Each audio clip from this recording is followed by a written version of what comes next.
Pagkatapos nitong tumawag, ay basta na lamang nito itinapon ng kanyang cellphone na tumalbog pa sa sahig. Mabilis itong tumabi sa akin at yumakap muli sa akin likod. I love you, baby. Huwag ka na magalit sa akin. Hindi kita iiwan dahil hindi ko kayang iwan ka. Sobrang mahal kita, Aryan. Malambing itong napahaplos sa aking pisngi at bahagyang itinaas ang aking muka at yumuko ito sa akin para magpantay ang aming muka. Pero paanong pamilya mo? Magagalit sila sa'yo. Kinalimutan ko na sila ng matagal na panahon. Simula lang mawala nag-iisang kapatid ko. Napatigil ito sa pagsasalita na para bang nahihirapan. Napatitig ako sa mukha ni Alex nang makitang biglang namula ang kanyang mga mata.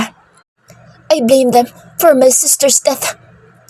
Mapait ang boses nito at kitang-kita ko sa mga mata nito ang matinding sakit. Tumingala ito para huminga ng malalim. Napasinghap ako sa aking narinig. Hindi ko na alam na ganito pala ang galit nito sa kanyang magulang. Matagal na panahon na akong hindi umuwi sa kanila. Nabuhay ako mag-isa para hindi nila ako kontrolin na para bang isang robot. I have no respects left for them when my younger sister died because of their shits.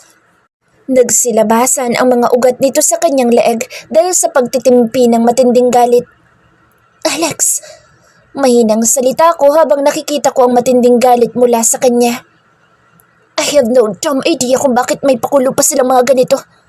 Malaman ko lang kung sinong hudas na nagsumbong kung paano nila nalaman ang tungkol sa'yo. At sinusuhulan ka pa. The only thing they can do is to pray every day before they forget how to breathe.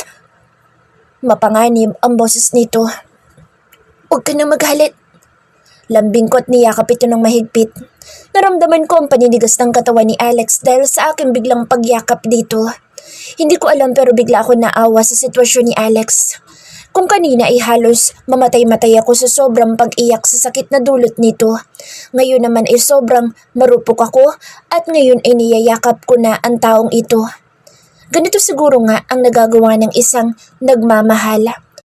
Nakakabaliw. Are you not mad at me anymore, baby? Marahan na iniangat nito ang aking mukha. Hindi na. Sagot ko na parang bata. I love you so much, my Aryan, baby. Biglang pumungay ang mata ni Alex habang nakatitig sa aking mga mata. I love you too, Alex.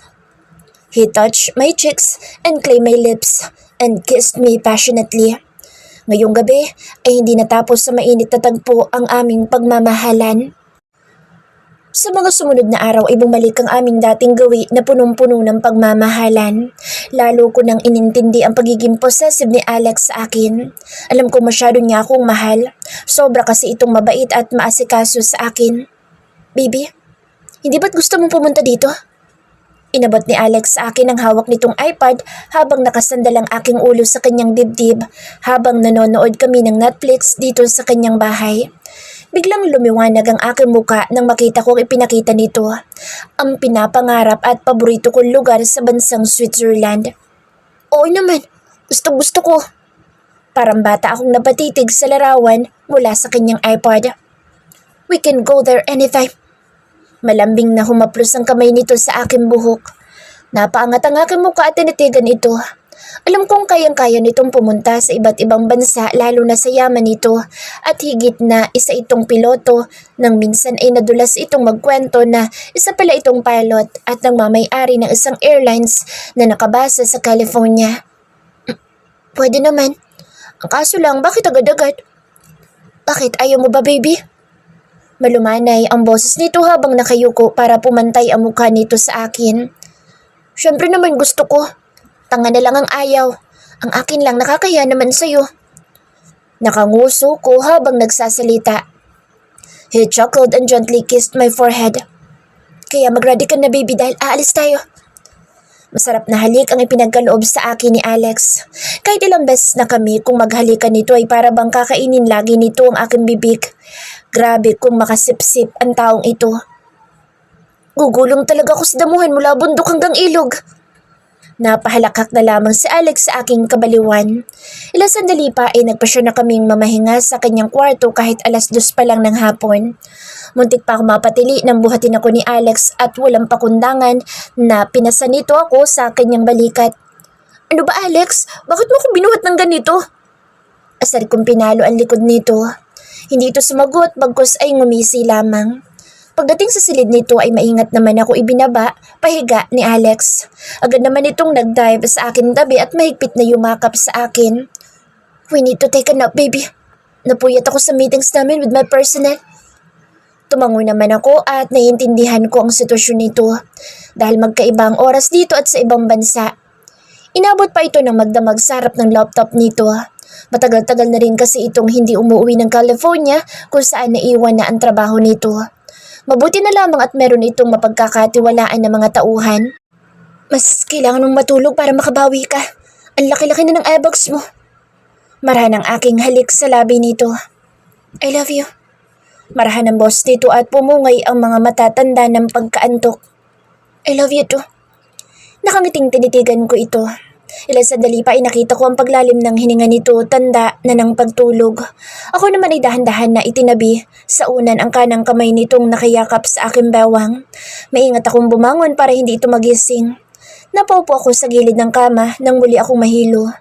Nung nakaraang araw ko pa ito nararamdaman, ang biglaang pagkahilo.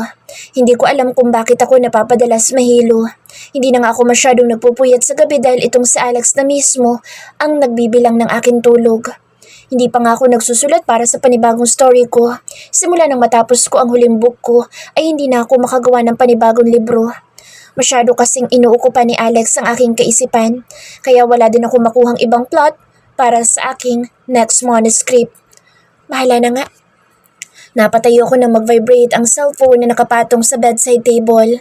Lumapit ako dito kahit medyo nahihilo pa. Nangunot ang aking noo sa isang unregistered number sa aking contacts. Hinayaan ko lamang iyon na mag-ring lang dahil hindi naman ako mahilig sumagot at mag-reply ng mga hindi nakasave sa aking contacts. Dahil nagkalat na ngayon ang mga walang magawa sa buhay ng mga scammers. Namatay ang tawag ngunit may 2 mensahe ang nag-notif sa aking screen. Kunot-noo ako habang binabasa ko ang text message. As I told you, you should avoid my son. You are not listening. You will regret it, Miss Sandoval. Pasensyahan tayo kung may mangyari sa iyong hindi maganda. Halos lumundag ang aking puso sa sobrang lakas ng pagkabog noon. Bigla akong namawis kahit na malakas ang aircon sa loob ng kwarto ni Alex. Hindi ako makapaniwala sa pagbabantang iyon sa akin na para bang nakapatay ako ng tao. Alam ko naman na ayaw sa akin na magulang ni Alex, pero mas nagtitiwala ako sa pagmamahal sa akin ni Alex. Kahit pakiramdam ko ay nangangaligkig ako sa aking nabasa, ay isinantabi ko na lamang iyon. Ibinaba ko ang aking cellphone at nahahapong naupo muli sa kama at tinitigan ang nahihimbing na natutulog na si Alex. Mas lalong hindi ko ito iiwanan lalo pat alam kong may hidwa ang namamagitan sa kanyang mga magulang. Hindi ko lamang maisip kung bakit parang kakaiba ang dating sa akin ang pagkagalit ng magulang ni Alex. Hindi naman pera ang habol ko sa kanilang anak kung yun ang iniisip nila sa akin. Malakas na napabuntong hininga ako at muli ay nakaramdam muli ng konting hilo at parang bumigat tuloy ang aking pakiramdam. Hindi ko na lamang iyon babanggatin kay Alex at baka biglang magwala ito sa galit sa kanyang magulang. Siguro naman ay titigil ang mga iyon sa kakatawag sa akin kapag nagpalit na ako ng number. Makabili nga mamaya ng bagong SIM card. Bigla ako nagutom at naglaway nang biglang pumasok sa aking isipan ang spaghetti at chicken joy ng Jollibee. Takte, mukhang dito ko na lamang ibubuhos ang aking sama ng loob sa pagkain. Kaya nagmadali akong nag-order through my phone ng isang bucket ng chicken joy at isang family size ng spaghetti, 2 large Coke float at 2 large french fries at 4 na cheeseburger. Ewan ko at parang gutom na gutom ako ngayon sa Jollibee. At natural, ang ipambabayad ko ay ang block card ni Alex. Nagagalit kasi ito sa tuwing pera ko ang nilalabas ko sa tuwing may bibilhin ako. Kaya daw nito ibinigay ang card niya ay para gamitin at hindi ipan-display lang. Gigisingin ko na lamang sa Alex pag dumating na ang order ko. Inayos kong aking sarili dahil baka dumating ang aking orders. Lumabas muna ako ng kwarto at bumaba para maghintay sa labasan. Habang naghihintay nakita ko ang walis ting-ting na nakasandal sa trash can. Lumapit ako at kinuha iyon para magwalis.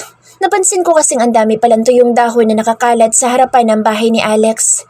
Hindi ko yun nabibigyang pansin dahil mas naglilinis ako sa aming bahay. Ayoko kasing may nakikitang maraming nakakalat sa kapaligiran dahil nakaka-bad vibes iyon. Nang matapos ako magwalis ay mabilis ang aking mga mata nang marinig ang motor na paparating. Napangisi akong bigla dahil wala pang 20 minutes na nakarating ito. Your order, ma'am. Thank you.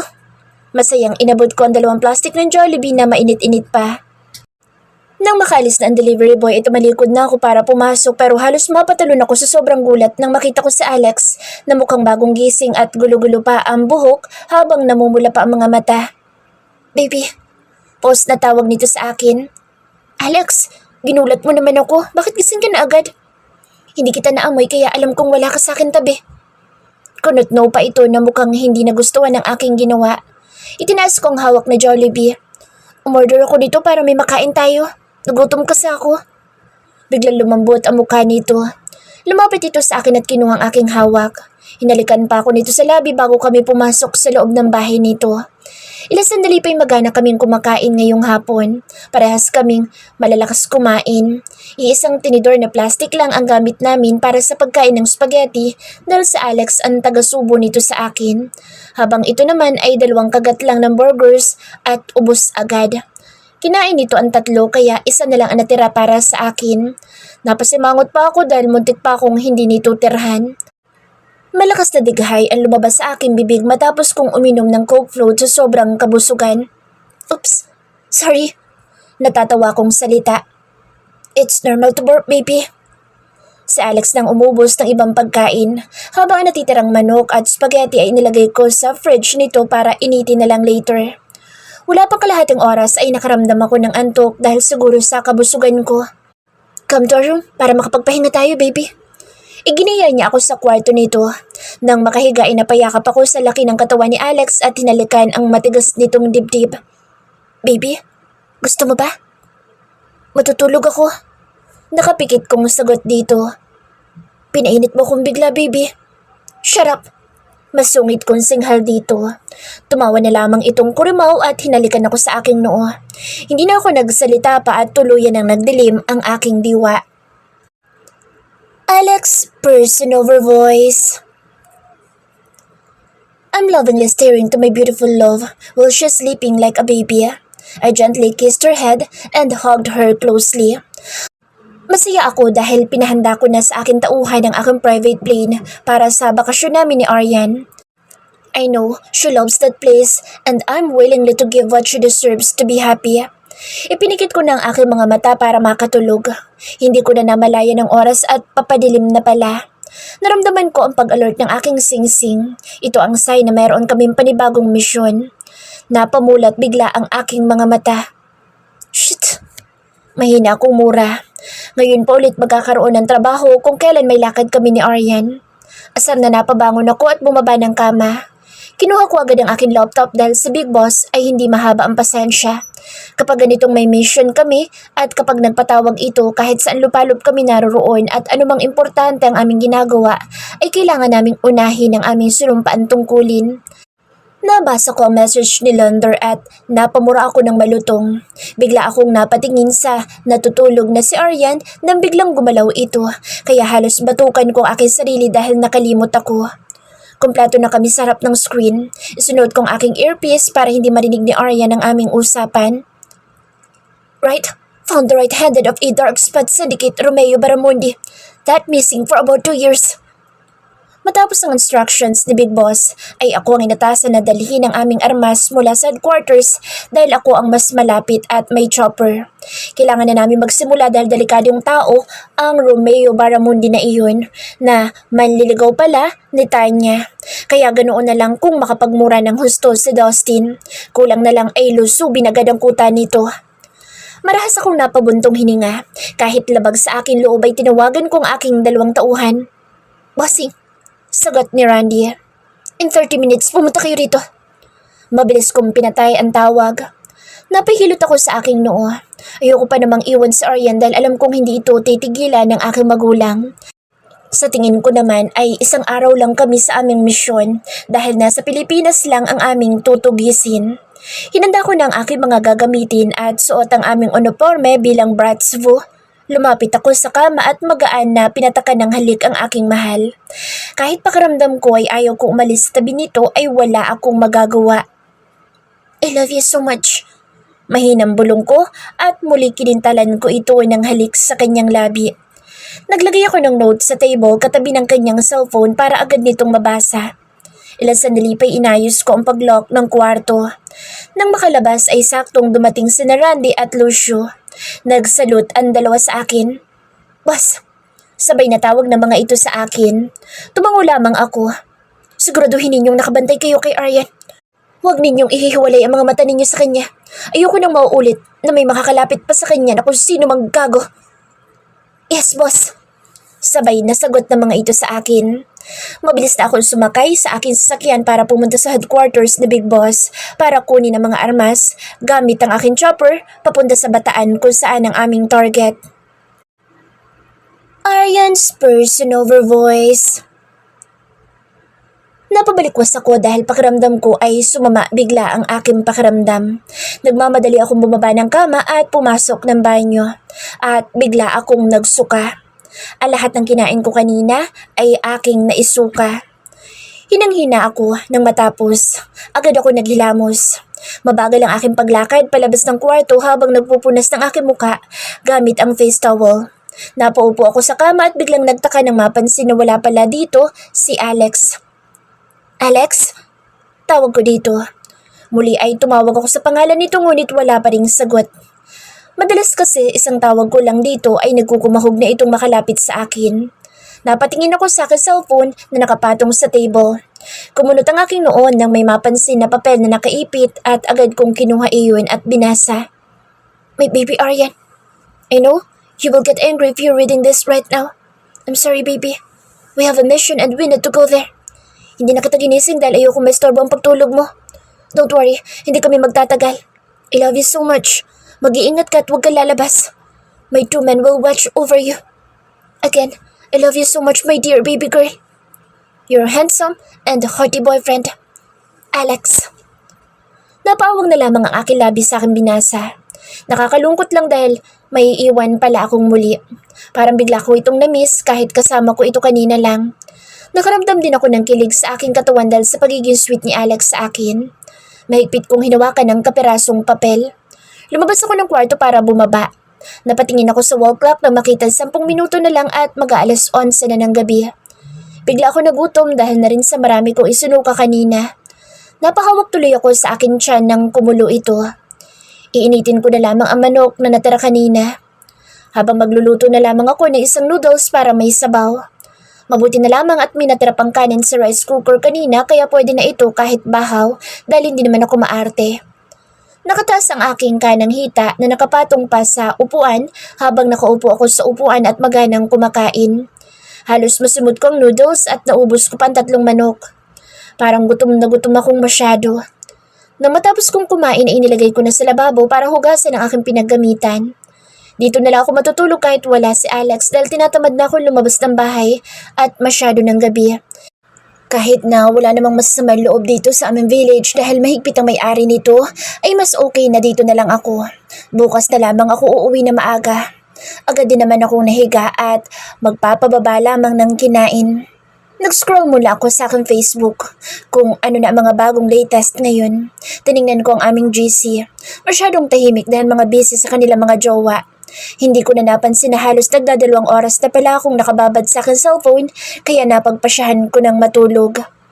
Kinaumagahan ay nagkukumahog akong makababa ng kama dahil parang babaliktad ng aking sikmura. Sumuka ako ng sumuka at sobrang nanghihina ako ng matapos. Napayakap ako sa unan dahil ang sama ng aking pakiramdam at hindi ko maintindihan. Hindi kaya may sakit na ako? Diyos ko po, ito na ata ang senyales na palagi ako nagpupuyat noong mga nakaraang buwan dahil sa aking pagsusulat. Baka bigla na lang akong mamatay nang wala sa oras. Bigla akong nangilabot. Kahit wala sa mood ay kinuha ko ang aking cellphone matapos kong ligpitin ang higaan. Uwi na ako sa bahay para makapag-breakfast. Napatingin ako sa dulo nang makita ko ang isang kotse na nakaparada. Iniluwa mula doon si Randy at Lucio at kumaway pa ang mga ito sa akin habang may hawak na cups na mukhang nagkakape. Nginitian ko na lamang sila bago pumasok sa aming bahay. Wala ako sa mood magluto ng heavy breakfast ngayon, kaya tinapay na may palaman na lamang ang aking kakainin at gatas. Halos 1 oras din bago ako natapos sa aking kinakain at pinilit ko na lamang na ubusin ang mga iyon dahil sumama na naman ang aking pakiramdam. Kaya mabilis na akong pumanhik sa aking silid dahil hindi na ako natutuwa sa aking katawan. Diyos ko po, bakit ang sama ng pakiramdam ko? Hindi pa man nagiinit ang aking katawan sa aking higaan ay muling bumaliktad na naman ang aking sikmura, kaya patakbo akong pumasok sa banyo. Luhaan ako nang matapos, hindi ko alam kung ano na nangyayari sa aking katawan. Nagkataon pa na wala ngayon si Alex. Parang gusto ko tuloy na umatungal ng malakas. Nahapong napaupo ako sa aking kama at tulala. Maya-maya pa ay napagpasyahan kong maligo na lamang dahil pati ang aking sarili ay hindi ko na gustong amoy. Naligo ako ng maligamgam na tubig. Sobrang sarap at gaan sa pakiramdam ng tubig. Nang matapos ay binalot ko ng tuwalya ang aking sarili habang nakapulupot din sa aking buhok ang maliit na towel. Naghahanap na ako ng aking underwear nang biglang mahulog ang napkin ko at bumagsak ang laman sa lapag. Kasar naman oh. Nakayuko ako habang dinadampot isa-isa ang mga iyon nang biglang may kumislap sa aking kaisipan. Kailan ba ako huling gumamit ito? Tanong ko sa aking sarili. Bigla ako napatingin sa aking maliit na calendar na nakapatong sa bedside table. Halos tumalo ng aking puso nang ma-realize ang petsa. My God! Bulalas ko dahil ang huling menstruations ko ay panahon pa na hindi pa kami close ni Alex. 2 buwan na iyon ang huli kong dalaw. Halos manginig ang aking mga kamay. Kaya ba madalas ako mahilo nitong mga nakaraan at ngayon ay palagi ako nagsusuka dahil buntis ako? Hindi ko maipaliwanag ang aking sarili kung tama ba o mali ang aking hinala. Kaya nagmamadali ako nagbihis at lumabas ng bahay. Nakakailang hakbang pa lamang ako na lumapit si Randy sa akin. Saan po kayo pupunta, ma'am? Tanong nito sa akin. Ha? Ano? Kwan, dyan lang sa convenience store. May bibilhin lang. Alanganin akong napangiti. Tara po at ihatid ka na namin. Umiling ako. Di na, malapit lang naman ang pupuntahan ko. Paglabas lang ng village na ito. Pagtanggi ko. Ako po ma'am, kabilin-bilinan po ni bossing na huwag ka naming hihiwalayan ng tingin habang wala siya. Nagulat naman ako sa sinabi nito kaya tumango na lamang ako bilang pagsang-ayon at baka makarating na naman kay Alex ito. Kakaiba pa namang magalit ang kurumaw na iyon. Mabilis lang naman kami nakarating sa convenience store. Nauna pang bumaba si Randy para pagbuksan ako ng pintuan ng kotse dahil si Lucio ay nasa driver's seat. Thank you. Nakangiti ko rito at bumaba na ng sasakyan. Nang makapasok ay hinanap agad ng aking mga mata kung saan nakalagay ang pregnancy test. Ngunit nalibot ko na ay hindi ko pa makita. Nahihiya naman ako magtanong sa isang staff na mukhang busy. Pero mukhang napansin ako ng isa kaya lumapit ito sa akin. Ano pong hanap niyo, ma'am? Magalang na tanong nito sa akin. Alanganin akong napangiti. Saan nakalagay ang PT niyo? Mahina ko ang boses para hindi marinig ng ibang mga tao. Mukhang nagulat naman ito sa akin tanong at nang makabawi ay ngumiti ito sa akin. Nasa counter po, ma'am. Sumunod naman ako at mabuti na lang isa pala ito sa magkakaha.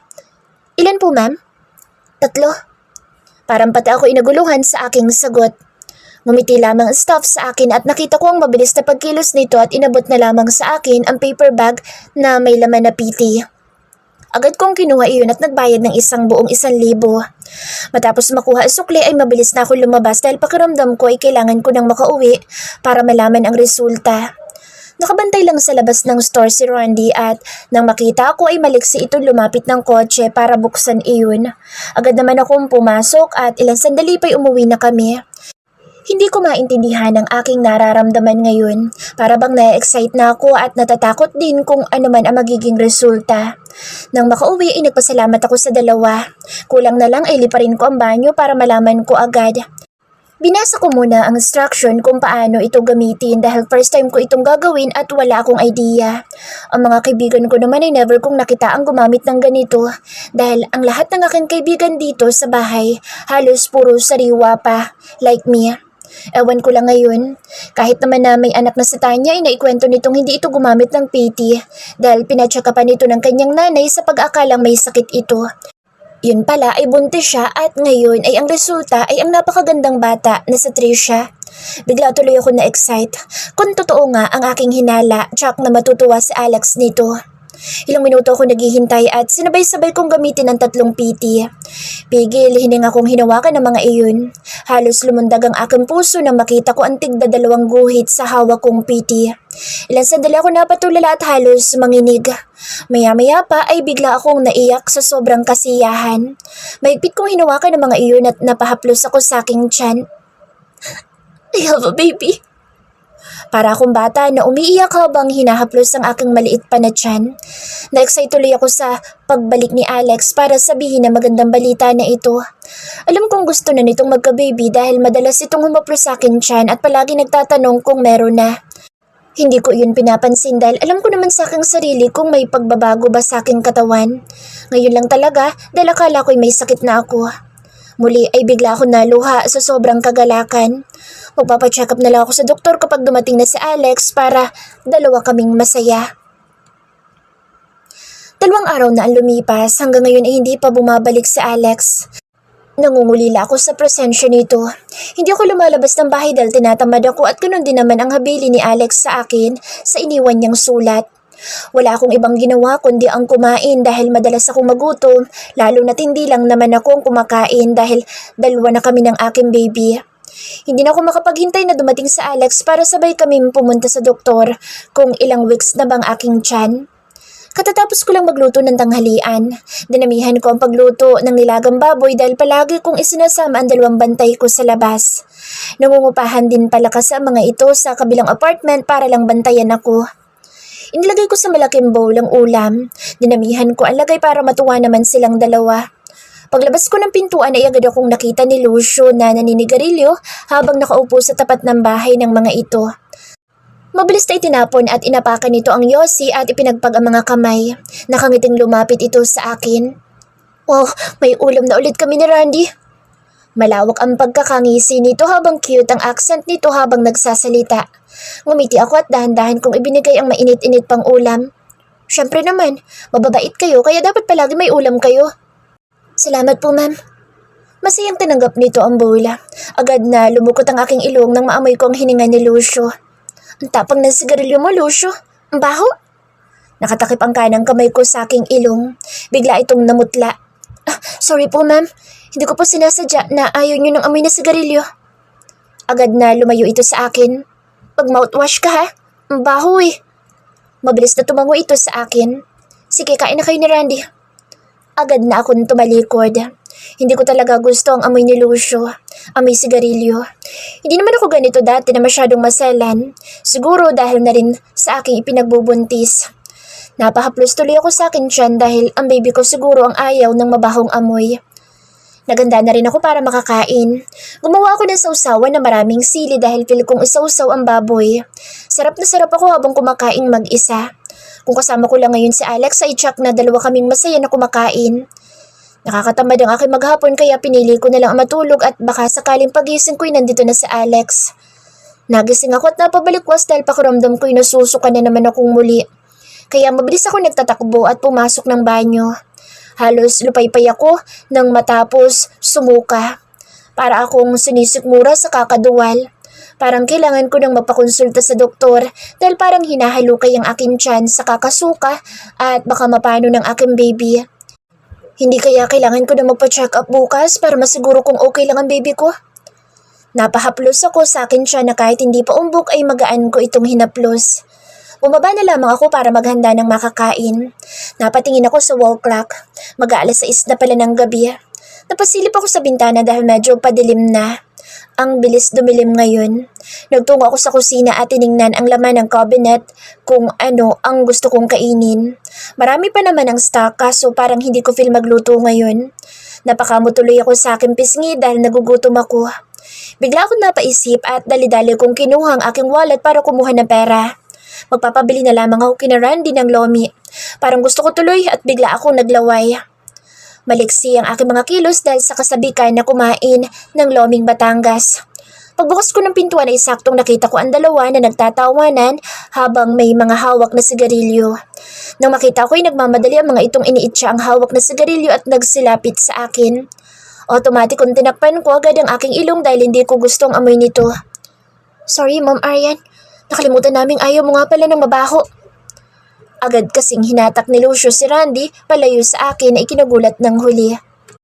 Sige, ayos lang. Basta wag lang kayo lalapit sa akin ng sobrang lapit. Sagot ko. Yes po, ma'am. Sabay na sagot ng dalawa. Pwede ba akong magpasuyo kahit sino sa inyo kung hindi nakakaabala? Utusan mo po kami dito, ma'am, kaya upo kayo mag-alala. Sagot ni Randy. Napangiti ako at tumango. Magpapabili sana ako ng lomi. Malapit lang naman iyon. Wala pang 10 minutes gamit ng sasakyan nyo. Ako na po ang bibili, Ma'am Arian. Si Randy na pong maiwan dito para may bantay sa iyo. Presenta ni Lucio. Ayos lang po sa akin, ma'am. Ni Randy. Sige, 3 bilhin mo, Lucio, para sa ating 3. Sabay abot ko dito ng 1,000 piso. Wow, may libre ulit? Nakangisi pa si Randy at nag-appear pa silang dalawa ni Lucio. Alis na po ako, ma'am. Agad na itong tumalikod para sumakay sa kotse. Ngumiti na lamang ako sa mga ito at pumasok na sa loob ng bahay. Nakita ko pang bumalik din sa dating pwesto si Randy.